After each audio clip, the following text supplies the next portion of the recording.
دوستو، اپنی زندگی میں 3 باتیں کسی سے شیئر نہ کریں، بہت فائدے میں رہو گے۔ 1. اپنی کمزوریاں۔ 2. میاں بیوی کی باتیں۔ 3. آپ کا اگلا قدم۔ عزت کے بغیر محبت کا کوئی وجود نہیں۔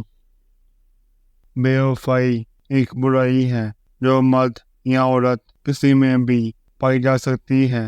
اس کے ریزنز کا تعین کرنا مناسب نہیں۔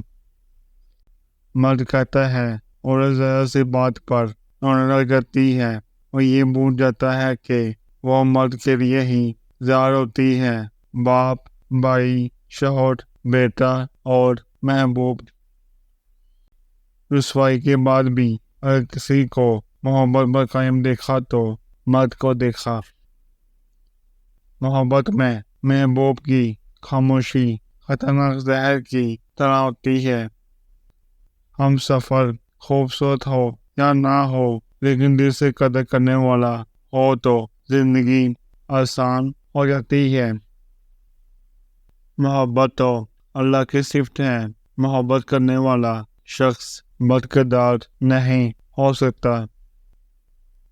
جو عورت آپ سے ملاقات کے وقت ادب اور عزت کا خاص خیال رکھتی ہو، سمجھ جانا کہ وہ آپ سے سچی محبت کرتی ہے، کیونکہ وہ جانتی ہے کہ وہ اس کے لیے کتنا خاص ہے۔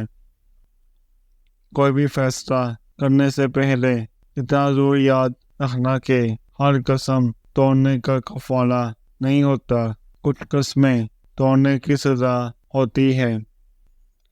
جس زبان سے جھوٹ نکلنا بند ہو جائے، اس زبان سے نکلی ہر دعا قبول ہو جاتی ہے۔